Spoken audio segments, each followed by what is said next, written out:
Okay, I was wrong about a couple of items that can be built on tank supports, and I want to take a look at them now and explain the reasoning behind that and why I think that these items are actually pretty good. And, what changed in my thinking with it. Keep in mind, of course, that, there are going to be mistakes made, right? League is a learning process. Things are constantly changing. And when you're trying to take in new information or look at a bunch of different things at the same time, there are going to be mistakes made and things missed. So when we look at Abyssal Mask, there was a change in the patch notes at the start of the year that changed Abyssal Mask's effect from reducing enemy magic resistance by 30% or within 700 units around you to increase the magic damage dealt from all sources by 12% to enemies within 700 units around you. Now, this I think is a deceptive change, and I think Riot should steer clear of making changes like this in the future. But this is why it's so important to look into the details of what's happening. When I read this, obviously, like a lot of people, when you see reduce their magic resistance by 30% versus 12% increased magic damage, these sound like they're pretty, like equivalent stats, just in reverse of each other.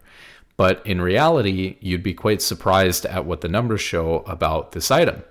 So I thought when initially reading through this, and keep in mind this was the first patch of the year, so there were a ton of changes, I assumed that the item was not worth building anymore, especially on a champion like Braum that didn't get a ton of value from in the first place because Braum often doesn't team fight in the middle of the enemy team like a Leona or a Nautilus or a Rel would. So because of that, I thought that the item was dead, at least for Braum. But it turns out that when you take a look at what this actually means and the math behind it, it's actually maybe even stronger than before. And that's very counterintuitive because we went from reducing their magic resistance by 30% to increasing our team's magic damage to those champions by 12%. Well, here's what that looks like. So when we actually take a look at armor and magic resist, we should know that at 100 armor or 100 magic resist, you have 50% reduced damage against that damage type. So let's say that we had the old Abyssal Mask and we were reducing somebody's magic resistance from 100 to 70, which is 30%, right? 30% of 100 is 30. So we'd go from 100 to 70. What that actually means in terms of the amount of damage that we're doing is they went from taking 50% reduced magic damage to 41% reduced magic damage, which is actually only 9% increased damage. So it turns out that this change at 100 armor or magic resist or less, or not armor because this is a magic resist shred item, at 100 magic resist or less, this item is actually buffed from only decreasing or only increasing your team's damage by 9% to 12%. And so the break-even point is going to be even higher than that, maybe 120 or 130 magic resist or something like that. And so actually, against most squishy champions, right, this is actually going to be a buff to the damage that the item is doing, especially early on into the game. And it was quite a good item to build because it gives you health and magic resist, and most tank support items, Trailblazer, Zeke's, Knight's Vow, all only give armor. So being able to go an item that gives you health and magic resist can really round out your build as a tank support in the situations where the item is good, because of course you don't have any magic resist because champions naturally have a lot less magic resist than armor, and your items were already giving you too much armor on support in the first place. So it's quite a nice item to build. They also did things like increased its health to 350 from 300 and increased the magic resist to 50 from 45. Now, in this last patch, which made me look into the item more and realize what was going on, they reduced its magic resistance to 45 from 50. And I was surprised that they would choose to nerf this item when it was already dead and seemed very bad. So I started looking into it, and the stats were suggesting that it's quite a good item. For example, here on Leona, first item is usually going to be your support item unless you forgot to buy it.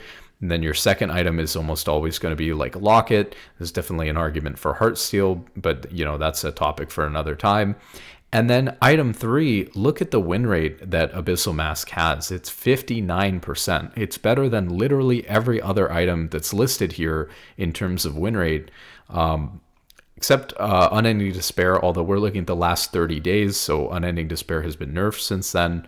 So obviously this is quite a strong performing item, and it's not like this is the smallest sample size either.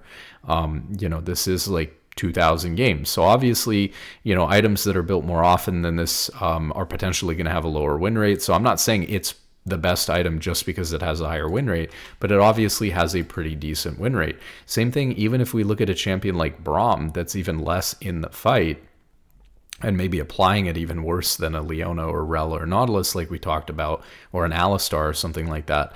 Look at how the item is performing on Braum as well. It's sitting here at a 66% win rate, which is a full 6% higher than any of the other items on here, except for Trailblazer, which we'll talk about next actually. So the question is, when should you build this item if it's actually still viable and still quite a good item? Generally, the rule of thumb that I like to use for this item, and it's based on math, is that although the math changed a little bit, right? It's going to depend on whether they're tankier or not, so that complicates things a little bit. But the rule of thumb I used before with the item was that if your team was 60% magic damage or more, then it was probably worth building the item. The threshold could probably even be a little bit lower now. And the rule of thumb I'm using is really if 2 or more of the champions on my team are magic damage, then it's really good to build this item. Obviously, another really good situation for this item is if you have an AP champion like a mage as your AD carry instead of an AD carry champion, then this is a really good complementary item to build with them. And it can be especially good, although this is a more rare scenario, if you're not only playing with a mage AD carry, but you're playing against a mage bot lane, which happens sometimes nowadays. So if there are 2 mages in bot lane, this is almost always your first item on tank support. And obviously that's something that not a lot of people do or adapt to. So, if there are 2 mages in bot lane, this has to be your first item. It's just too good. So then we'll talk about Trailblazer, right? So I was a little bit surprised when I was looking at Braum items here in the stats again, that Trailblazer was performing so well. And again, to be fair, this is a pretty low sample size because not a lot of people are building it on Braum.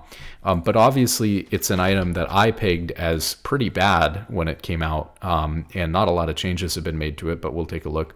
But it keeps performing well on all these different champions. So we saw that on Braum, it was only really competing with Abyssal Mask and maybe Knight's Vow, for that third item slot. Same thing here on a champion like Leona. It's performing pretty well as actually a first item on Leona. It's not quite as popular as some of these other items, but still maintaining a high enough win rate that it's very much worth considering. So one of the reasons that I thought Trailblazer wasn't good is I compared it to other items that give you similar stats and asked the question of whether it's worth it or not. And I guess it just turns out that movement speed is obviously a very difficult thing to calculate when you're comparing items to each other. And so I may have just made a mistake because I think the numbers are looking too good in terms of how the item's performing in terms of its win rate on these different champions. It just looks like it's performing much better than I thought that it would.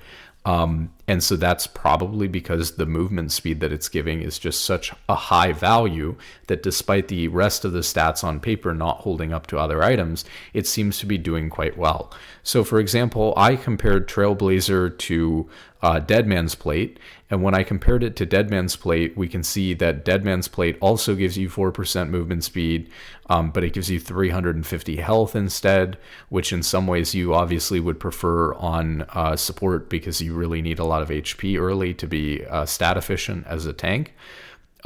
This is giving you 40 armor, whereas this is giving you 55. This is going to give you up to 20 movement speed, building up over time. And this is going to give you 20 movement speed, building up over time. And then the only difference is that your next attack will discharge your built up movement speed to deal up to 100% base AD plus 40 bonus physical damage. And this also reduces the effectiveness of slows against you by 25%. Whereas obviously Trailblazer is going to make your next auto attack slow the target by 50% for 1 second instead of doing damage, and it's going to create a trail that grants your allied champion's movement speed equal to 15% of yours. So at first glance, when I was comparing these two items, I was looking at it and I was just thinking to myself that, like, is Trailblazer not just a very comparable or maybe even weaker version than Deadman's Plate? But I think that it obviously has its advantages that make it stand out on its own. For one thing, if we go and look at the patch history, we can see that its gold cost was reduced to 2,400. Its health was increased to 250 from 200. Although the movement speed was reduced down to 4% when I think they nerfed all the movement speed items.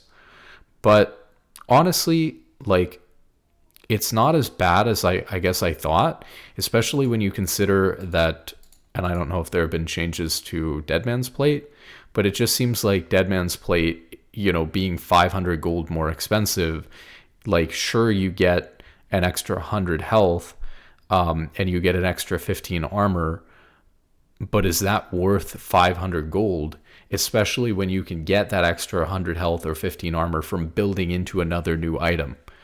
And you don't really have to worry about, like, on support, oh, well, if I start building into another new item, then I bought like a cheaper version of Deadman's Plate that when I get to 6 items is going to be a little bit worse, because of course you're rarely ever getting to 6 items on support. And obviously, like, if you have 420 movement speed or something like that, giving 15% of your movement speed to allied champions is an insane amount, because for every 100 movement speed you have, you're giving them 15 movement speed. So you could be giving your allies 60 movement speed if you have 400, which is just an insane amount to think about, because swiftness boots give you 60 movement speed. So you're giving your allies in that trail swiftness boots for free constantly on the item. And I think in a lot of ways, obviously, you can see how the value in slowing somebody for 50% for 1 second is better than doing like 140 damage to somebody. Especially when you consider that the slow is just going to be that slow, whereas the damage you do to somebody is going to be affected by their resistances. It's not even going to deal 140, right? It's actually going to deal maybe half of that, so it might deal 75 damage to somebody. Well, would you rather deal 75 damage to somebody or slow them by 50% for 1 second? You'd obviously rather slow them. So I think when you look at it like that, Trailblazer is a better version of Deadman's Plate. And then the question is, how does Trailblazer stack up to an item like Locket or Knight's Vow or other items that you might build traditionally on support? And that's where it gets, I guess, hard to compare or hard to calculate, because when we were comparing the two, I usually like to think of the value that you get during a team fight from like a Locket or a Knight's Vow being about 360 healing or shielding each. But with Trailblazer, what do we get compared to these items? We get 50 more health, but it is an extra 200 gold compared to Locket and an extra 100 gold compared to Knight's Vow. We get the same amount of armor that we get with Knight's Vow, and we get 4% movement speed. So we lose out on the ability haste that Knight's Vow and Locket give in favor of movement speed. And then we obviously gain an additional 20 bonus movement speed once it's built up, which is really nice. There's just no comparison there, because you can't get that extra 20 movement speed really from anywhere else. If you've already got obviously like swiftness boots or symbiotic souls on support, there's just not really a another item that's going to give you another 20 on top of that plus another 4%. So again, if you have like 400 movement speed, 4% is going to be giving you an extra 16. So this item could be giving you like 36 movement speed. And then on top of that, right, like combined with these boots that are giving you a lot of movement speed in the first place, like symbiotic souls or synchronized souls or swiftness boots, which pretty much all supports are building right now, is these two. So obviously you just get an insane amount of movement speed. And being able to give that movement speed to your teammates is also very valuable. So obviously the item has its place. Now, it's kind of difficult to use, but not much more difficult than like a Locket or a Knight's Vow. Obviously, you don't want to waste the CC. Like if you're playing Leona, in a lot of cases, you're going to use the slow at the same time as you're stunning somebody, and so it's going to be a bit wasted. I tried it on Alistar the other day, and I ran into the same issue where I felt like I wasn't even feeling the slow because I was so often just stunning them or CCing them at the same time. But obviously that's something that can be played around. You just have to be really good at using the item or cognizant of how you're using the slow. So I think that it's a really interesting item. It's obviously just performing well. So we look at champions like Leona sitting at a 56% win rate, obviously not the most popular item. We showed even on Braum it's doing pretty well. Let's look at other champions that might like it, like a Nautilus or something like that, or an Alistar. On Nautilus, you can see it's sitting at, 53, 54% win rate, which is, again, better than the other items here. Although, granted, like I said, it's a little bit of a lower sample size, so we might expect it to have a little bit of a higher win rate. Same thing kind of across the board on a lot of these engaged support champions. It seems to be performing relatively well. It is worth mentioning, though, that when you compare it to an item like Abyssal Mask, obviously, for an extra 250 gold on Abyssal Mask, you're getting an extra 100 health, and you're getting magic resist instead of armor, which is really nice because you need magic resist at that point. Whether it's first item or second item or third item, you really need the magic resist at some point as a tank support because there aren't any magic resist items for you other than Abyssal Mask. And obviously its passive effect is very quantifiable and very strong, and you get more ability haste from Abyssal Mask than you do from Locket, Knight's Vow, and 15 more than you get from Trailblazer. So obviously Abyssal Mask, like we talked about, is another massively performing item, I think, here. But that's pretty much it. I just think that I underestimated Trailblazer and that it's obviously performing really well on a lot of champions and support. And so obviously, like, its best users, you're going to look at a champion like Rakan or something like that really benefits from movement speed, is really going to love items like this. Let's see. Yeah, it's doing well, but even better in some cases on just straight up roaming supports that really like the item. And even on a champion like Braum, although it's not built very frequently, seems to be performing very, very well. So with that being said, hope that this helps you guys with your support itemization and stuff like that. I'll probably cover more about support items and tank support items when I release my Braum guide, since I have a lot of information in that about that. It's not perfectly updated, right? I'm constantly making changes and discoveries, like with Abyssal Mask. So obviously not all the information in it is always going to be perfect, but I do keep that updated. So I'll put a link to that in the description. My Braum guide, which is a Google Doc, has a lot of the tank support items, and for most of them there's math justifying whether the item is good or not and comparing them. And so it's quite helpful if you want to know kind of the on paper comparisons between the items. And then obviously you can go to a website like Lolalytics for the stats. Just keep in mind there's lots of pitfalls when looking at stats, like if an item is built more often when you're winning in the first place, like Knight's Vow will have an inflated win rate because of that. If an item's more expensive, it's just going to have a higher win rate because you got more gold, and doesn't necessarily mean that the item is that good. And obviously, if an item has a low sample size, that can result in, more variance. So it can result in a much higher or a much lower win rate. But a lot of times we see a much higher win rate, than items that are obviously being built by everyone, because someone who really knows Braum and knows that Abyssal Mask is really good, people who are smart enough to build that situationally are probably just better at the game in general than somebody who's just, doesn't even play Braum and is just building Knight's Vow because it's the most obvious item in the game to build on Braum, and so they've just built Knight's Vow, right? And so you're going to get more bad players building these super common items, and you tend to get better players who are experimenting with builds or have a deep understanding of situational items, building some of these more niche situational items, especially if they're actually good. So with that being said, check out that if you want more about the support itemization, and of course I'll make videos on it in the future. Good luck in solo queue and have a wonderful day.